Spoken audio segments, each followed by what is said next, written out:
있습니다. 우리 인사합시다. 몇 분 안 되지만 반갑습니다. 반갑습니다. 오늘 은혜가 넉넉합시다. 아멘. 할렐루야. 은혜가 넉넉합시다. 아멘. 기쁨이 넉넉합시다. 감사가 넉넉합시다. 아멘. 아멘. 여러분들이 살아가면서 또 우리가 신앙인으로서 신앙을 경주해 가면서 때때로는 회의감 같은 것을 가지신 적이 있으리라 믿습니다. 누구나 다 인생, 보편적인 인생길에서도 내 인생이 뭔가, 특히 여성분들은 갱년기가 지나가면 네 인생이 뭔가라는 회의감이 온다고 그래요.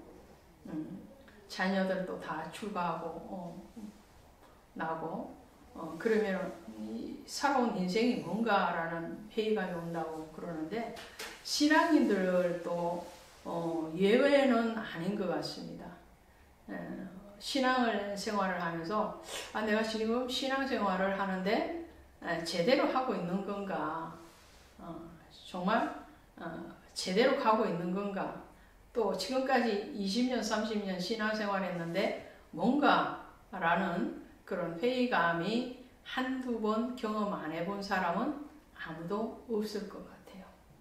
근데 목회자인 저의 입장에서도 보면, 목회를 하다 보면 지금 내가 목회를 잘 하고 있는 건가?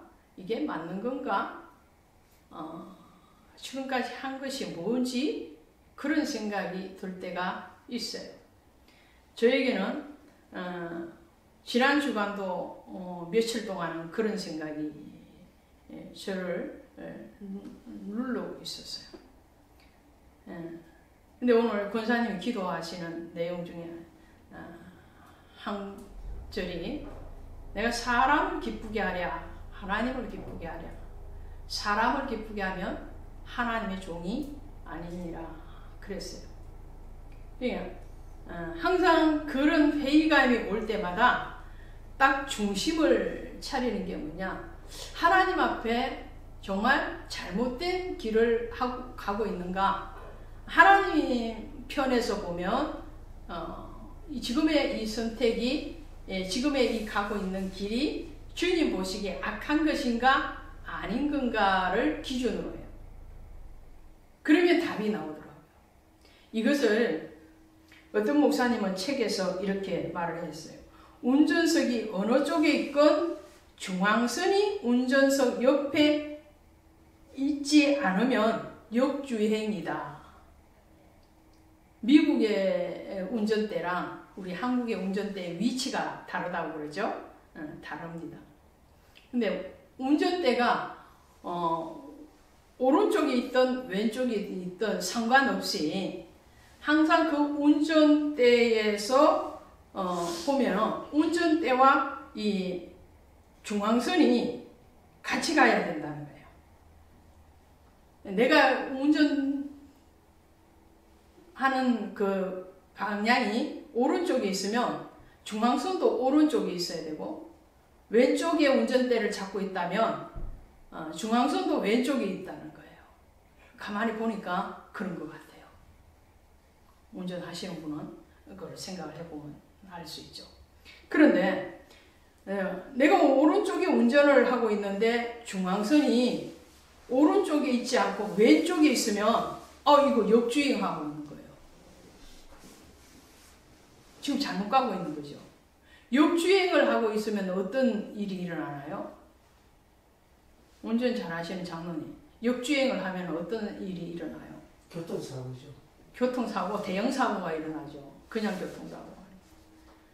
정방향으로 달려가야 되는데 남들이 정방향으로 달려가는데 나는 역주행을 하고 있으면 그 정방향으로 오는 사람하고 부딪히게 되겠죠. 대형 교통사고가 일어나요. 역주행은 역주행 하면 안 되는데 혹시라도 역주행 방향으로 잘못 갔으면 얼른 사고를 나지 않도록 얼른 피해 와야 돼요. 다시 정주행으로 가야 되는 거죠.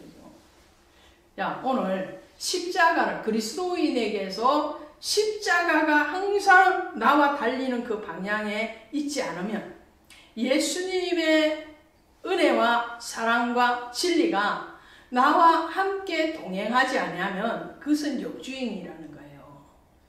그러니까 주님을 기쁘게 하는 자리에 있느냐, 사람을 기쁘게 하는 자느냐, 사람의 기쁨이 되기 위해서 주님을 버릴 것이냐, 주님 앞에 선택되어지기 위해서 사람과의 어떠한 갈등에 대해서 더 구하고 은혜를 사모하는 그 자리에 있을 것인가라는 거예요. 그래서 중앙선인 십자가는 절대로 움직일 수가 없다는 거예요. 내가 움직여야지 중앙선을 나 마음대로, 내 운전하는 방향 마음대로 왔다 갔다 움직일 수가 없다라는 거예요. 이해가 되십니까? 누가 움직여야 되느냐? 내가 움직여야 되느냐? 말씀을 나인데 끌어 맞출 것이 아니고 내가 말씀에게 맞춰져 가야 되는 거예요. 맞습니까?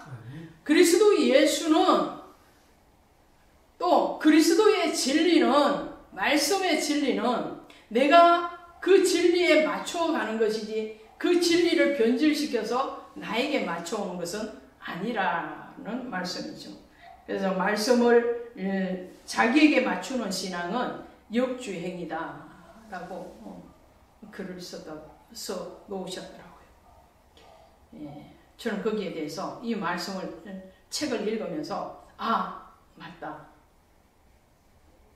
그러면 오늘 본문의 말씀에 보니까 이스라엘 백성들에게 하나님이 성막을, 성전이죠, 요즘 말로 하면 교회죠, 이 교회를 지으라고 하시면서 원칙을 주십니다. 원칙, 대원칙입니다. 이것은 신구약을 막론하고 대원칙, 성전을 짓고 보수하고 수리하고 그러할 때에 하나님이 주시는 원칙, 첫 번째 원칙이 뭐냐?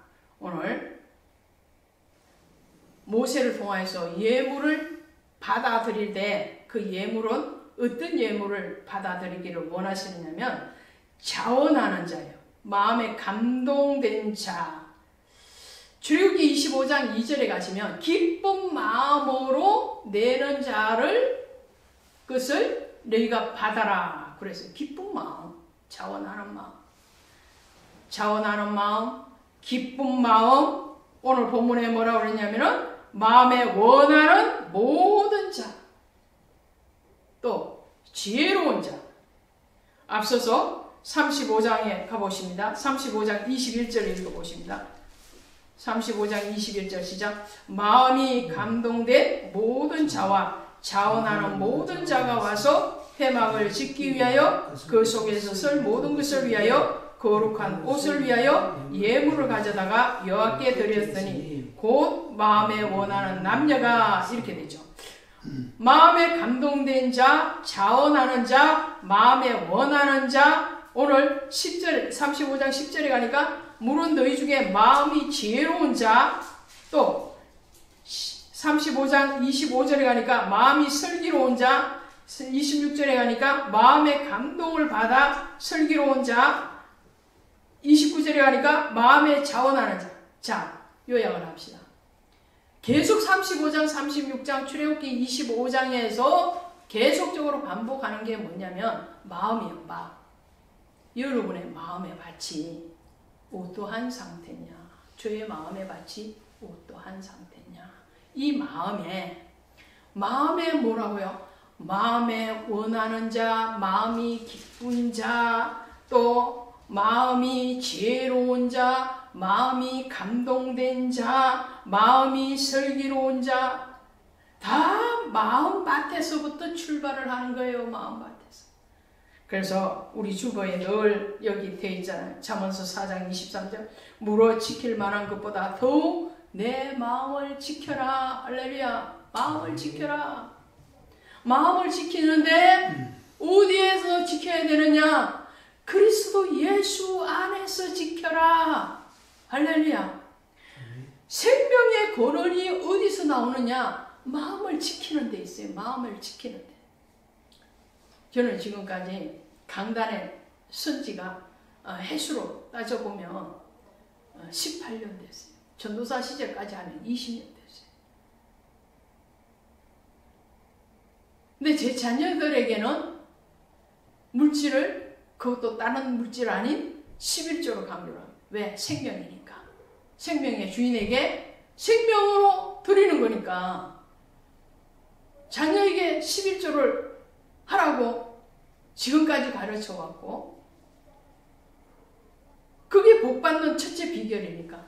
그러나 우리 성도님들에게는 제가 물질에 대해서 특별히 강조했다고는 생각을 안 합니다. 한 번도 우리 교회에서 헌금에 대해서 강요하거나 또 작정 헌금을 시키거나 헌금 바구니를 돌리는 일조차 안 했습니다. 그건 여러분들이 아실 거예요. 사무엘이 마지막 설교에서 이스라엘 백성들에게 말을 하잖아요. 내가 너희들에게서 무엇을 내가 취하였느냐? 응? 짐승을, 소와 양을 취하였느냐? 이스라엘 백성들이 안 했다. 저는 돈이 100만 원이든 200만 원이든 생기면 교회 빚 갚는데 먼저 썼습니다. 가정의 빚 안 갚고 교회 빚을 갚았어요. 지금까지. 네, 가정의 빚은 그대로 내둘지언정 교회 빚부터 갚자. 교회 빚부터 갚아왔고 크고 작은 일들은 다 감당을 하고 왔습니다. 제가 오늘 왜 이 말씀을 드리는 거냐, 너무 안 가르쳐서 여러분들이 잘못된 마음을 가지지 않기를 원해서, 마음이 정말 주님의 중심에서, 정말 내가 하는 이 일이, 제가 하는 그 일이, 여러분이 하는 그 일들이 주님의 중앙선에서 보면, 십자가의 중앙선에서 보면 이게 주님 앞에 바른 것인가 안 바른 것인가를 알면 된다, 이런 말이에요. 주님 보시기에 내 행동이 정당하고 부끄럽지 않다면 그것은 옳은 거예요. 그러나 주님 보시기에 그렇지 않으면 잘못된 것이죠. 오늘 이스라엘 백성들에게 하나님이 성막을 짓는 목적이 분명했어요. 그 분명한 목적은 내가 거기서 너와 만나겠고 내가 너희에게 이를 말을 주리라는 거예요. 그러니까 무슨 말이에요? 하나님은 하나님의 몸된 성전을 통해서, 교회를 통해서 하나님과의 교제, 만남을 원해요. 그냥 기쁜 교제만이 아니에요. 교회에 오시면 행복해야 되는 거 맞습니다. 즐거워해야 되는 거 맞습니다. 또 마음이 기뻐야 되는 거 맞습니다. 그러나 우리 인생이 늘 기쁨만 있는 건 아니잖아요. 대한민국의 국민이 얼마나 복된지 아십니까? 제가 지지난주에 캄보디아에 갔다 왔지만 진짜 대한민국 좋은 나라입니다. 너무너무 좋은 나라예요. 그는 의료보험 혜택도 하나도 없대. 의료보험 자체가 없대. 아프면 못 사는 사람들 보험도 안 되고 돈도 없으니까 병원에 갈 엄두를 못 내요.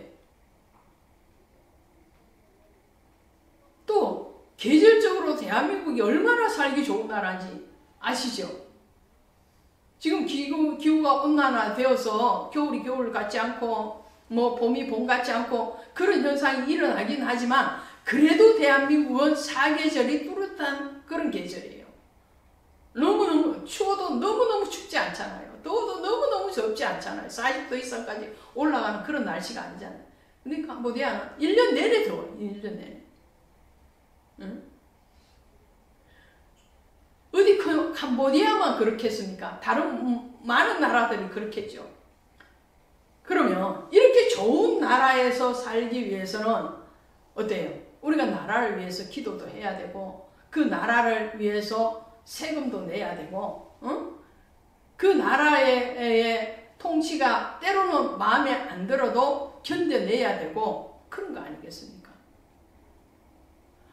좋은 대한민국임에도 불구하고 그 대한민국의 좋은 점에 대해서 많이 감사하기보다는 우리에게 주지 않은 점에 대해서 더 많이 불평하는 것이 우리의 마음이지 않느냐. 자, 교회도 그렇습니다.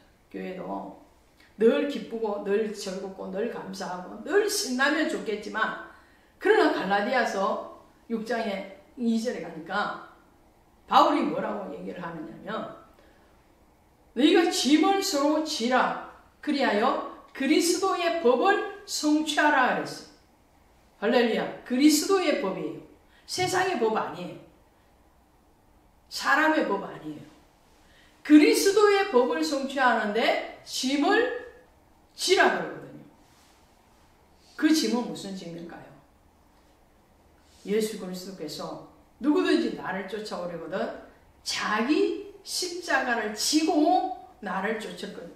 주님도 내 멍에는 쉽고 가볍다고만 말씀하신 것이 아니라 자기 십자가를 날마다 지고 나를 쫓을 것이니라.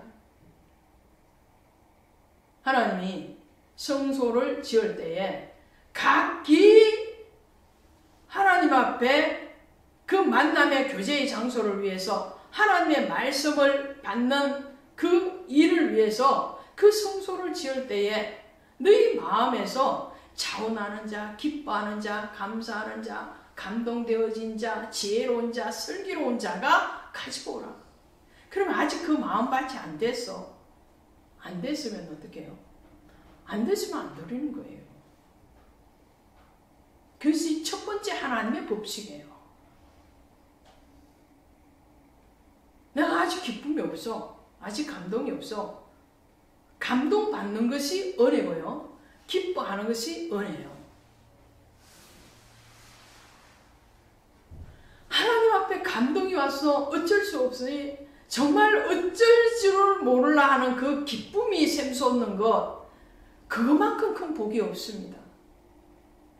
하나님 앞에 예배 드리고 싶고 기도하고 싶고 하나님 앞에 뭔가를 드리고 싶고 뭔가를 감사하고 싶고 뭔가를 심고 싶고 그런 은혜가 내게 있다는 것이, 그것이 큰 축복이에요. 제가 경험해 보니까 그래요. 어느 한때가 말씀을 드렸잖아요. 예수에 미쳐야 된다. 근데 미친 자는 어떻게 해요? 다른 사람 손가락질 할지 모르죠. 미쳤으니까. 아, 저 사람 미쳤네. 심지어 예수님도 어떻게 해요? 형제들로부터 예수가 미쳤다고, 응? 예수님 보고 미쳤다고 형제들이 손가락질을 했거든요. 비웃었거든요. 근데 예수에 안 미쳐서 안 행복한 거죠. 미치면 행복해요. 할렐루야.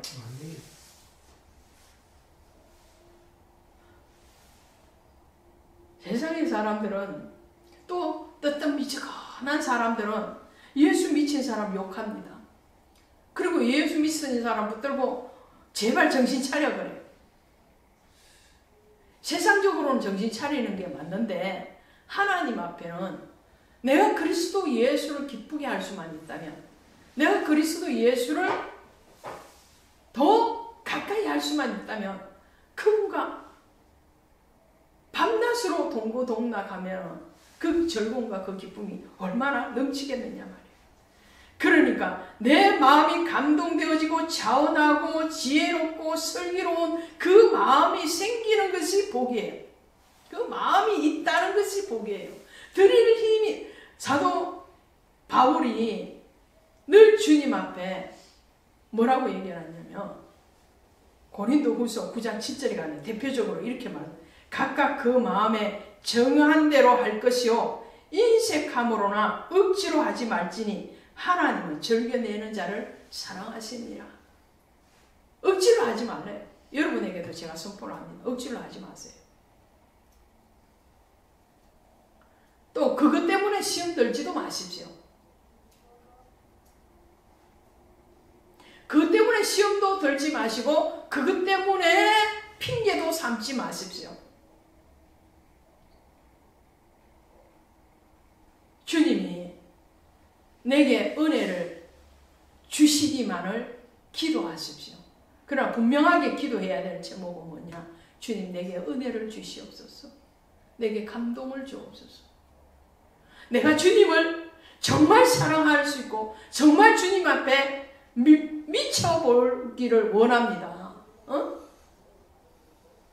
세상에는요, 완전 지적인 사람을 똑똑하다고 얘기를 합니다. 그렇죠. 지적인 사람. 아주 판단이 분명하고요. 정확하고요. 그리고 아는 것이 많고요. 그 논리대로 착착착착착 하는 거, 그 사람을 세상 사람은 똑똑하다고 말을 합니다. 주님은요, 그런 사람을 똑똑하다고 말을 하는 게 아니고, 그런 사람을 사랑하는 것이 아니고, 모세가 얘기하잖아요. 모세가 하나님 앞에 부름을 받았는데, 모세 첫 번째 핑계가 뭐였어요? 내 백성 이스라엘 백성을 애굽에서 인도해 내라. 하나님 그렇게 말을 하실 때에 모세 첫 번째 핑계가 이거였어요. 하나님, 저는 말을 할 줄 모릅니다. 입이 둔합니다. 근데 하나님은 그 입 둔한 것을 책망하시지 않고, 너희가 입 둔한 걸 얘기하지 말아라. 내가 너희의 옆에 말 잘하는 아론을 붙여놓을 것이고, 너는 내게 왜 그냥 순종만 해. 에레미야, 대선지자 에레미야도 하나님 앞에 부름받았을 때 뭐라고 얘기하는지 아세요? 하나님, 저는 아이입니다. 아이라서 말할 줄 모릅니다. 다 핑계가 있었어요. 오늘 우리에게도 그런 핑계가 있을 수 있습니다. 하나님, 나는 아직 형편이 안 됩니다. 나는 아직 뭐도 못합니다. 나는 아직 그런 감동도 없습니다. 그러면은 하나님 뭐라고 말씀하십니까? 하나님은 에레미야에게 이렇게 말씀하세요. 너는 아이라 하지 말고 내가 네 입에 넣어주는 말을 해라. 아이라고 하지 말고 하나님 주시는 것만 하면 돼요. 할렐루야. 아멘. 할렐루야. 아멘. 할렐루야. 아멘. 하나님이 주시는 것만큼, 하나님이 주시는 것만큼, 하나님이 허락하신 것만큼, 하나님 감동 주시는 것만큼, 하나님이 하라는 것만큼, 다만 우리가 기도할 것은 주여 나를 버리지 마시옵소서.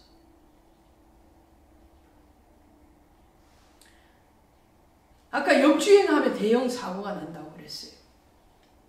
오늘 내가 십자가를 중심으로 해서 그리스도 예수를 중앙대로 분리된 그 중앙대를 중심으로 해서 예수와 함께 같이 달리고 있느냐? 같이 달리고 있느냐? 달리고 있지 않느냐?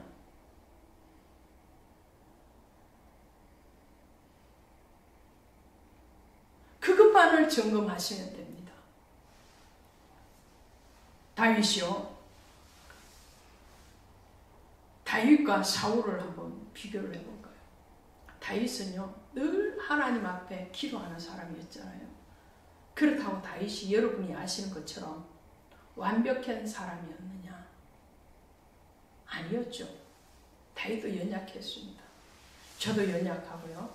우리 권사님, 집사님, 우리 성도님 다 연약합니다. 뭔가 세워져 있는 부분도 있는가 하면 연약함이 있어요.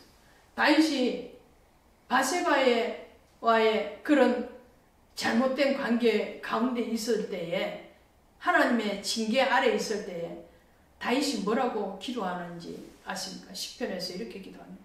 주의 성신을 내게서 거두지 마옵소서. 하나님, 나를 징계하셔도 괜찮은데 주님만 나를 떠나지 마십시오. 할렐루야. 주님이 우리와 함께 하시면 되는 거거든요. 주님이 함께 하시면 되는. 다윗은 평생에 그리스도 예수 안에 살기를 원했고 그분 앞에 초점을 맞추고 사는 삶이었어요. 다윗이 하나님의 성전을 짓기 위한 예물을 평생에 준비했잖아요. 다윗은 왕이 되고 늘 하나님 앞에 빚진 감정을 가지고 살았어요. 거룩한 짐이죠. 이 빚진 감정이라는 것은 사도 바울도 내가 빚진 자로서 복음을 전한다고 그랬잖아요. 다윗도 빚진 마음을 가졌어요. 거룩한 짐을 가진 거예요. 그 거룩한 짐을 가지고 성전 지을 예물을 준비하면서 그 예물이 가득 차서 말년에 이제 하나님 앞에 올려드리면서 역대상 29장 14절 가시면 이렇게 제가 읽어드릴게요. 29장 14절 가시니까 나와 내 백성이 무엇이기에 이처럼 즐거운 마음으로 드릴 힘이 있었나이까. 모든 것이 주께로 말미암았으니 우리가 주의 손으로 받은 것으로 주께 드렸을 뿐이니라. 이 세 가지가 나와요. 하나는 뭐라고 말해요? 나와 내 백성이라고 그러잖아요. 공동이에요. 왕만 드린 게 아니에요. 이스라엘 백성 전체가. 하나님의 예물의 법칙 두 번째는 뭐냐면 자원하여 감동으로 드려라 할 뿐만 아니라 성소를 위해서는 누구나 다 반세기를 내게 되어 있어요. 보수를 위해서.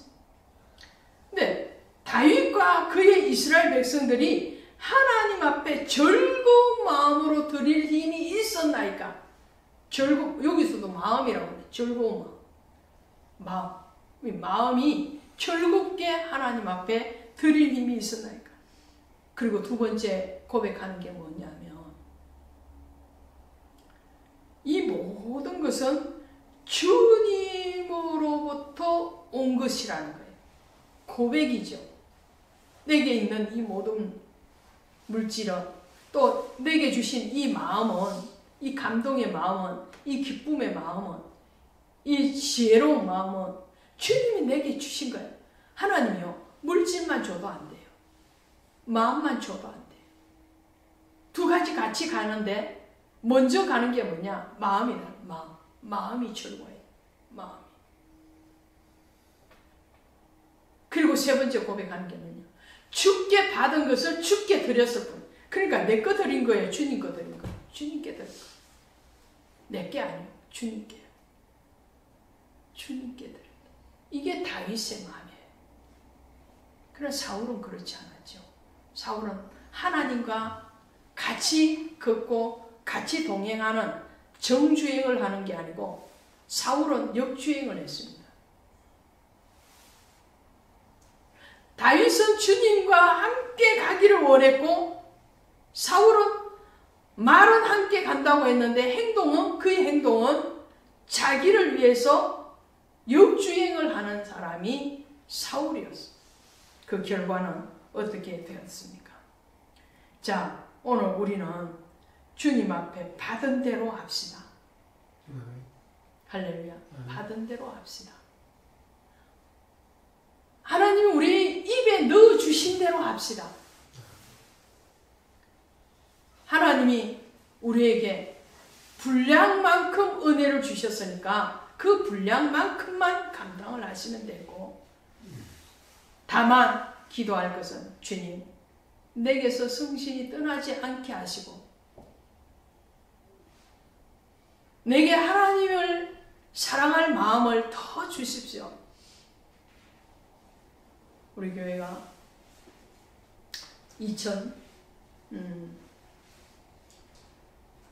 2008년도에 여기에 계약을 하고 이 수리를 해서 들어왔고, 그 다음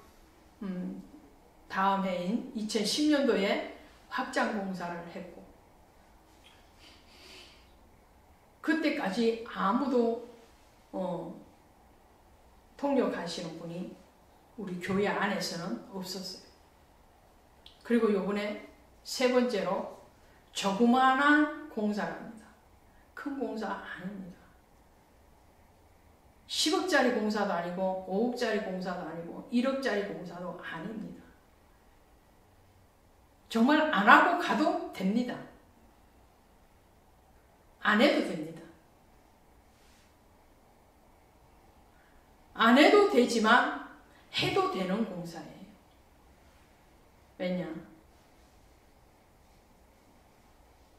다윗과 같은 빚진 마음이 있기 때문에 그렇습니다. 빚진 마음. 주님의 집이 비가 올 때마다 누수가 일어나고 습기를 먹어서 다 허물어지고 있는 상황이라고 하면 약간의 보수는 하고 가야 되지 않겠는가 라는 그죠. 그러나 이 일로 인해서 저는 이것이 여러분의 시험하거나 넘어질 일이 아니라고 생각을 합니다. 내가 지난 며칠 동안 곰곰이 생각을 해봤어요. 아, 이게 넘어질 일인가? 이게 시험 받을 일인가? 그 정도의 무거움인가? 아닌 것 같아요. 제가 말씀을 드렸잖아요. 1억짜리 공사도 아니고 5억짜리 공사도 아니고 10억짜리 공사도 아니에요. 그리고 좀 잘해보자고 하는 거예요. 우리 성도님 가정이 출석하는 성도님 가정이 목사님 가정까지 합치면 4가정. 내 가정이 아니라 한 가정만이라도 마음이 주님과 정주행을 하면 할 수 있는 분량이에요. 그러므로 여러분에게 말씀을 드립니다. 여러분 시험 들지 마십시오. 그리고 기쁨으로 감동함으로 자원함으로 감당하시 분량만큼만 하시고 그럴 마음이 없으시면 안 하셔도 됩니다. 다만 여러분에게 지혜를 구하는 기도가 있기를 원하고 감동이 주님이 은혜를 주시기를 원하는 그 마음이 있기를 원합니다. 그랬을 때 우리 교회는 더 한층 성장한 이 계기를 통해서 더 성장하게. 내가 벌써 코로나 전이죠. 저 조감도 입구에 붙여져 있잖아요. 저 조감도를 조감도 받은 것만 해도 너무너무 기뻤습니다. 근데 저 조감도가 저기 3층까지 있는 필로티까지 필로티 1층까지 하면 4층이고 청수로 그냥 하면 3층인데 그때 한 5억 정도 한다고 그랬어요. 저거 제대로 지으면 평수로 하면 120평 나오는 평수인데 지금은 10억으로도 안 돼요. 조립식으로 지어도 토목하고 설계 내고 뭐 이러저것 기초 작업하고 조립식으로 지어도 지금 4억 5억이 있어요. 그렇게 할 수가 없잖아요. 정말 그렇게 했다면 다 도망을 갔을 거예요. 그렇게 할 수 없는 상황.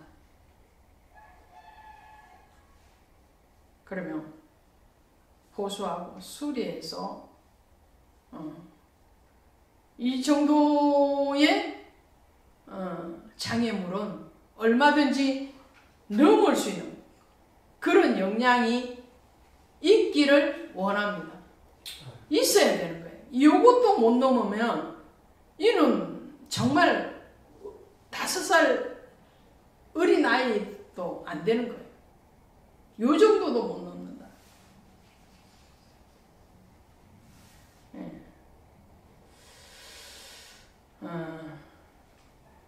여러분에게 헌금의 말씀을 잘 안 드리지만 오늘은 작심을 하고 제가 드립니다. 왜냐? 이걸로 인해서 시험 들었다는 그런 소리가 들리기 때문에 시험 들 부분이 아닌데도 불구하고 그렇다면 이것은 주님을 기쁘게 하는 것이냐 사람을 기쁘게 하는 것이냐 주님 앞에 더 여러분들이나 저나 주님의 기준에서 생각하고 주님의 기준에서 바라볼 수 있는 우리의 신앙이 정말 온실 속의 화초 같은 신앙이 안 되기를 원합니다. 어떤 면에서는 우리 성도님들을 너무 온실 속의 화초처럼 키우지 않았느냐. 너무 됩니다. 잘 될 것입니다. 그냥 그렇게만 가르쳐 오지 않았는가라는 회의감도 드는 시간을 제가 지난 주간에 가졌습니다. 그것이 아닙니다.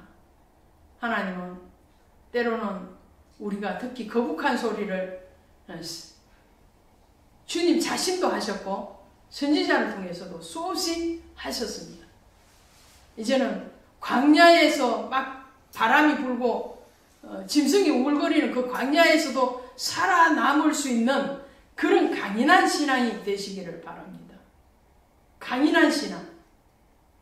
정말 우리가 매주 올해 내내 이 등대교회 선언문을 했지 않습니까? 등대교회 선언문을 하면서 뭐라고 그러죠? 네 번째, 하나님의 교회를 세워가기로 선포합니다. 이 해외에 선교지에 교회 세우는 걸 가지고 이렇게 적고 하는 건데, 내 교회에 섬기면서 가장 기본적인 것도 못하면서 어떻게 해외에 교회를 세우겠습니까? 이렇게 매주마다 선포를 하고 가는데도 입으로는 선포가 되었는데 마음으로 선포가 안 되었다는 증거밖에 되지 않는 거죠. 그런 의미에서 여러분 모두를 위해서 기도하면서 또 저 자신을 위해서 기도하면서 주님 앞에 좀 마음으로 감동되어지기를 원합니다. 우리 자녀들도 감동되어지기를 원합니다. 정말 예수의 진리 안에 뿌리를 좀 내리기를 원합니다. 인간적인 생각, 인간적인 그런 계산, 인간적인 그런 데만 너무 똑똑하지 말고 하나님 앞에 좀 똑똑해지기를, 하나님 앞에 좀 하나님 편에서 똑똑해지기를 원합니다. 할렐루야. 하나님 편에서, 사람 편에서 아니고 하나님 보시기에 하나님이 기뻐하실 만한 그런 마음, 그런 심령, 그런 밭이, 우리 마음 밭이 일구어지기를 주 예수의 이름으로 축원드립니다. 하나님 고맙습니다. 사랑합니다. 오늘 우리의 입술의 사랑이 아니라 삶의 사랑이 되기를 원하고, 우리가 아버지 하나님을 바라본다 하면서도 정말 조금만 아버지 우리에게 손해될 것 같으면 도망가고 주춤거리고 회방하고 그러한 아버지 하나님의 악한 모습이 되지 않기를 원합니다. 주님 보시기에 정말 선하기를 원합니다. 우리의 믿음이 껍질의 믿음, 쭉정이의 믿음 되지 않게 하시고 정말 주님이 우리를 사로잡아 주시옵소서. 우리 성도님들을 사로잡아 주셔서 정말 아무것도 안 해도 됩니다. 아무것도 안 드려도 됩니다. 그렇지만 하나님의 은혜가 그들에게 있기를 원합니다. 주님이 하나님의 은혜를 심령에 부어주셔서 정말 예수가 나의 생명이라는 것, 예수께서 허락하셔서 지금 이 자리에 있다는 것, 예수께서 주셔서 하나님이 동행해 주심으로 말미암아 내가 누리고 있다는 것들에 대해서 진실로 감사할 수 있도록 주님 도와주시옵소서. 세상에 좀 미련할지라도 하나님 앞에는 지혜롭게 하시고, 너무 하나님 앞에 너무 계산적이고 너무 지성적으로 하나님과 대결을 하려고 하지 않도록 주님 도와주시옵소서. 오늘 우리 하나님이 우리 성도님들의 마음을 만지셔서 정말 이스라엘 백성들이 성막을 짓는데 슬기로운 자, 지혜로운 자, 마음에 감동된 자, 마음이 기쁜 자, 또 하나님 앞에 은혜를 받은 자, 자원하는 자, 슬기로운 자가 드렸을 때에 성막을 짓고도 남음이 있었던 것 같이 오늘 우리 마음에 하나님의 성령의 기름을 부어주셔서 정말 주님의 몸된 교회를 위해서 정말 주님 앞에 헌신되어지는 우리 모두가 되어질 수 있도록 주님 역사하여 주시옵소서.